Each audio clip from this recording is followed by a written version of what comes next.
Don't skip. Every single day we're faced with moments that test our patience and rattle our calm, whether it's a traffic jam when you're already late, a co-worker's irritating habits, or your phone battery dying in the middle of an important call. Life seems full of these little battles. It's not just about these minor irritations, though. It's about how we respond to them that shapes our days and ultimately our lives. Today we're diving deep into the ancient wisdom of Stoicism, a philosophy that teaches us not just to survive these moments but to thrive in them. Stoicism provides us with the tools to transform daily frustrations into opportunities for personal growth and inner peace. By the end of this video, you'll not only understand why these principles have influenced some of the world's greatest minds for centuries, but you'll also have practical strategies that you can apply right now today to start living a more resilient and fulfilling life. So let's embark on this journey together, exploring how the calm logic of Stoicism can help us control our reactions, cultivate serenity, and bring about profound personal transformation. If you appreciate what we're diving into today and want to keep learning together, do me a simple free favor by hitting the subscribe button and make sure you don't skip any part of the video to get the full transformative insights we're about to explore. Let's get started. It's important to remember that everyone feels angry. Sometimes it's part of being human, but here's where Stoicism steps in with its profound wisdom. Stoicism teaches us that while we can't always control what happens to us, we can control how we respond. This is pivotal in transforming our relationship with anger. Think about it. When something goes wrong or someone frustrates us, our first instinct might be to react with anger, but what if instead we paused and considered this reaction? Stoicism encourages us to see these moments as opportunities to practice virtues like patience, understanding, and resilience. Lesson 1. By acknowledging anger as a natural emotion, we set the stage for learning how to handle it more effectively. The Stoic philosophers like Epictetus and Marcus Aurelius often discuss the concept of not being swayed by external events but instead focusing on our internal responses. They believe that our emotions, including anger, come from our judgments about events, not the events themselves. So when we feel angry, it's often because we're placing a particular value or judgment on what's happened. This understanding opens up a powerful opportunity for us. Each time we feel anger rising, we can ask ourselves, what judgment am I making about this situation? Is there another way to view it? This is not about suppressing or denying your anger, it's about understanding it. By getting to the root of what triggers our anger, we can start to change our responses. For instance, if you get cut off in traffic and feel the anger bubbling up, recognize this as a chance to examine why you react this way. Is it really the action of the other driver, or is it your belief that your route should be obstacle-free? Moreover, acknowledging anger helps us to empathize with others who might also struggle with their emotions.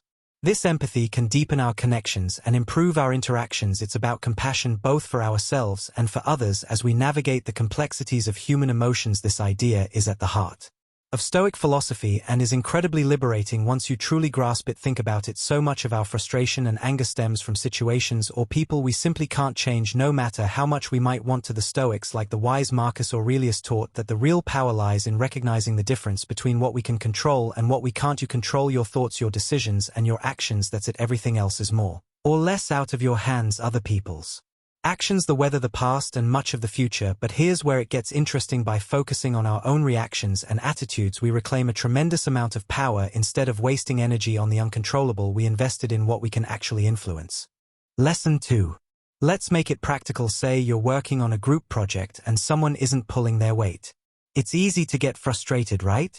You might even feel your temper rising, but ask yourself, what part of this situation can I actually control?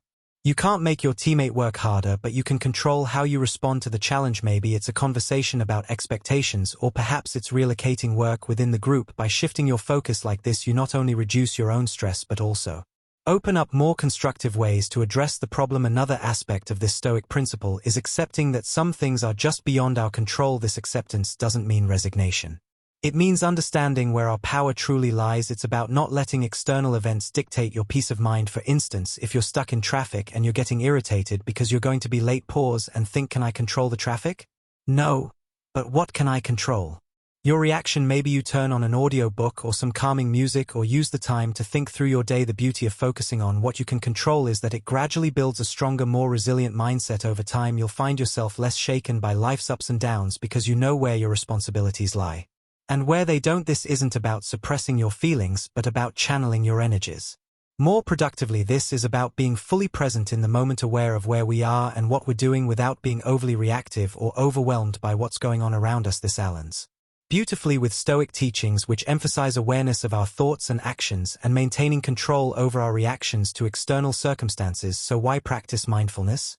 Because it helps us to pause between our experiences and our reactions to them. By becoming more mindful, we can choose responses that align with our values and goals instead of getting swept away by emotions. This is particularly useful when dealing with anger or frustration. For example, when someone says something that upsets you, instead of immediately reacting or snapping back, mindfulness allows you. Lesson 3. To take a step back. You notice your emotional surge but choose to observe it passively without acting on it immediately. This space that mindfulness creates is not just calming, it's empowering. It gives you the chance to choose a response that you won't regret later. Let's talk about how to incorporate mindfulness into daily life, because it sounds great in theory, but it's in the practice that the real magic happens. One simple technique is to focus on your breathing. When you find yourself feeling anxious or angry, take a moment to concentrate on deep, slow breaths. This focus pulls your mind away from the triggers of stress or anger and brings you back to what you can control: your breath. Another practical method is what I like to call mindful observation. Choose an ordinary task or moment, like drinking a cup of coffee. Focus all your senses on this experience. Notice the aroma, the heat of the cup in your hands, the taste. This practice of engaging fully with the present moment can transform an ordinary experience into a richer, more textured moment. What's fascinating about this is that it trains your brain to apply the same level of awareness to more challenging situations. When anger or frustration arises, you'll be better equipped to handle it with the same focus and calm. Stoicism also teaches us about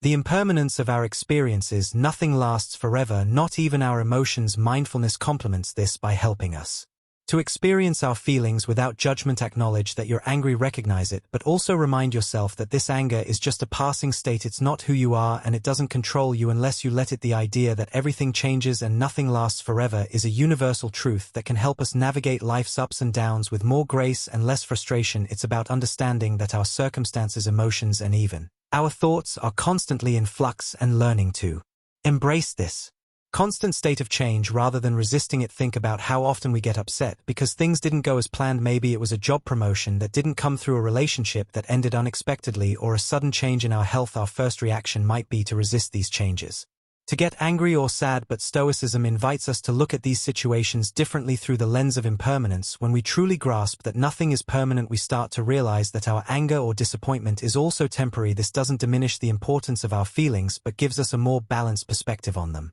Lesson 4. Embracing impermanence allows us to live more in the present and worry less about the past and the future. If you know that everything is temporary, you begin to appreciate your experiences and the people around you more deeply. You don't take things for granted because you're aware that circumstances can change at any moment. This awareness can be incredibly freeing. It reduces the sting of negative events and enhances the joy of positive ones. Now, how do we practice accepting impermanence in daily life? Start by reflecting on the transient nature of your surroundings and experiences. For example, watch how the seasons change, observe how your feelings shift throughout the day, or how your relationships evolve over time. These observations can be reminders that change is the only constant. Another way to integrate this into your life is by adjusting how you respond to disruptions or unexpected changes instead of reacting with frustration when something doesn't go your way. Take a moment to acknowledge that this change is part of a bigger flow of life. It's an opportunity to adapt and grow. Think about a time when something didn't work out as you had hoped and then something better came along. Often it's only in hindsight that we see how these changes were beneficial.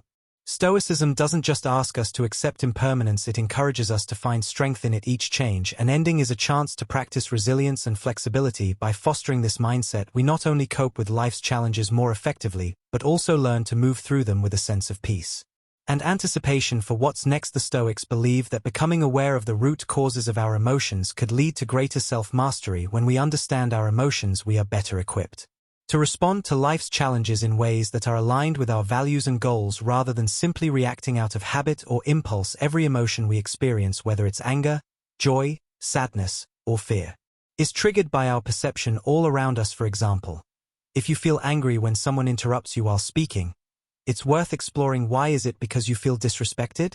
Or perhaps it reflects a deeper insecurity about your voice being heard. By digging into these questions, you can begin to understand not just your reactions but also the beliefs and values that underlie them. This understanding is crucial because it gives you the opportunity to change your perceptions and consequently the way you feel. Stoicism teaches us that our emotions are predicated on our judgments. The good news is that judgments can be examined and changed. So when you feel a strong emotion, Lesson 5. Try to step back and ask yourself, what am I believing right now? Is this belief true? Is it helpful? This kind of questioning can be very powerful. It allows you to shift your perspective and choose a different emotional response, one that serves you better. For instance, if you're feeling anxious about a work presentation, it might be because you believe that you must perform perfectly in order to be respected. But is this really true? Likely your colleagues value your effort and sincerity more than perfection. Recognizing this can alleviate some of your anxiety and help you approach the situation with more calmness and confidence. Practically speaking, journaling can be an incredibly effective tool for understanding your emotions. By writing down what you feel and exploring why you feel it, you can uncover patterns and triggers that you might not be aware of otherwise. This reflection not only helps in the moment but also builds a sort of emotional intelligence over time that can make you more resilient and adaptable. Another approach is to discuss your feelings with someone you trust. A friend, a family member, or a mentor. Speaking about your emotions can provide new insights and perspectives that you might not have considered. It's often through dialogue that we come to new understandings about ourselves and our relationships. Embracing the Stoic approach to emotions isn't about suppressing what you feel. On the contrary, it's about engaging with your emotions in a proactive and reflective way. It's about taking control of the narrative of your inner life. By understanding your emotions, you're not just reacting to the world, you're actively shaping your experience of it. Stoicism teaches us the value of patience, not just as a way to endure, but as a method to transform our experiences. Patience, according to Stoic philosophy, isn't just about waiting, it's about how we behave while we wait. It's about maintaining our composure and dignity in the face of life's delays and challenges. Understanding that these are often outside our control. In our daily lives, we encounter countless situations that can trigger impatience. From a slow-moving line at the grocery store to a traffic jam or a delayed response from a colleague. Our first instinct might be to feel irritated or stressed, but here's where Stoicism comes into play. It encourages us to see these moments as opportunities to practice virtue. Every instance of delay is a chance to exercise patience, to reinforce our ability to stay calm and collected. So how can we develop patience in practical terms? One effective approach is to adjust our expectations. Often our impatience stems from a mismatch between our Lesson 6. Expectations and reality. If we start by acknowledging that delays and obstacles are natural parts of life, we're less likely to get upset when they occur. This doesn't mean lowering our standards, but rather aligning our expectations with the fact that the world won't always operate according to our references. Another key method is to use the moments of waiting as opportunities for growth and reflection. If you're stuck in traffic, instead of fuming over the delay, you can turn it into a valuable time. Listen to an audiobook, practice deep breathing, or simply reflect on your day. This shift in perspective turns a frustrating situation into a productive or relaxing one. Practicing mindfulness is also a powerful ally in developing patience. By being present in the moment and fully engaging with it, we can distance ourselves from the feelings of urgency and restlessness that often accompany waiting. Mindfulness helps us cultivate a peaceful state of mind that buffers us against the stirrings of impatience. Stoicism not only advocates for patience but also for understanding the impermanence of our current state. Remembering that this too shall pass can help us endure unpleasant situations, whether it's waiting for a delayed flight or enduring a long recovery from an illness. The knowledge that it is temporary makes it more bearable. Finally, celebrating small victories is crucial in developing patience. When you manage to stay calm during a situation that would normally make you impatient, acknowledge and reward yourself for this achievement. This reinforces the behavior and makes it more likely to become a habit. This is one of those transformative experiences that not only changes the way we relate to others but also profoundly affects our inner peace. Forgiveness in the Stoic sense is not about condoning wrongdoings or forgetting the harm done. It's about freeing ourselves from the emotional burden that comes from carrying grudges. Forgiveness requires a strong sense of self-awareness and control over one's emotions, qualities that Stoics strive to develop. It involves recognizing that our anger and hurt, while natural and valid responses to perceived injustices, are ultimately within our control. This doesn't mean that the process is simple or immediate. Forgiveness can be challenging. It often requires a deliberate, concerted effort to let go of deep-seated feelings of injustice. Consider the power that comes from deciding not to allow someone else's actions to disturb your inner tranquility. Lesson 7. This is the essence of Stoic forgiveness. It's about making a conscious choice to not let past actions continually affect your present state of mind. This decision helps you reclaim your emotional energy and focus it on more constructive pursuits that align with your values and goals. Now, how do we start practicing forgiveness in everyday life? It begins with the recognition that all humans are fallible, ourselves included. We all make mistakes, sometimes out of ignorance, sometimes out of malice.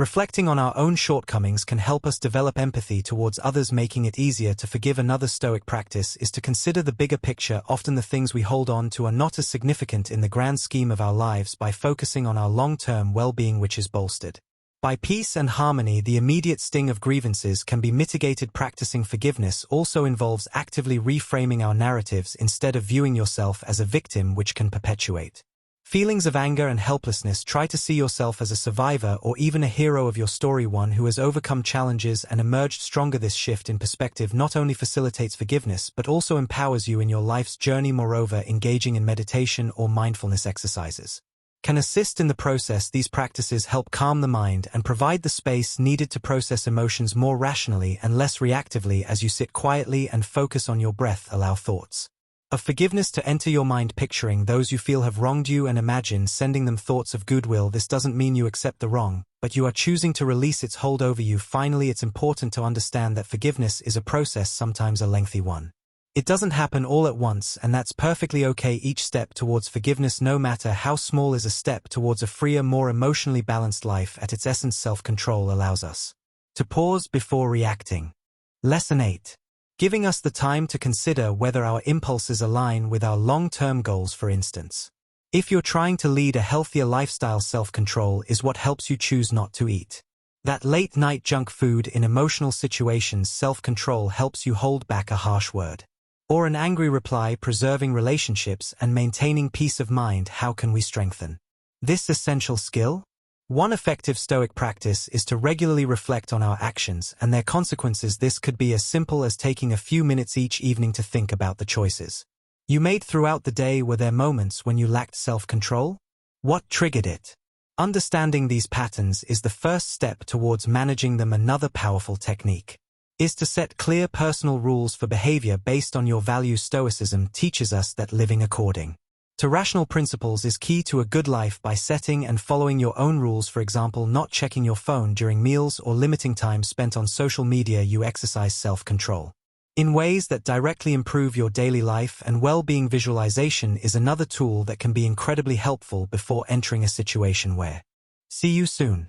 You know you might be tempted to act impulsively. Take a moment to visualize yourself handling the situation with calm and restraint. Imagine the satisfaction you'll feel from acting in accordance with your principles. This mental rehearsal can make it much easier to keep your cool in the heat of the moment. It's also beneficial to gradually increase your tolerance for discomfort, which is a big part of what self-control is all about. The Stoics believe that by voluntarily exposing ourselves to discomfort, whether it's cold showers, fasting, or resisting urges, we can strengthen our willpower. These practices teach us that we can endure discomfort and that it's often not as bad as we fear. This realization directly feeds into our ability to exercise self-control in more complex emotional or social situations.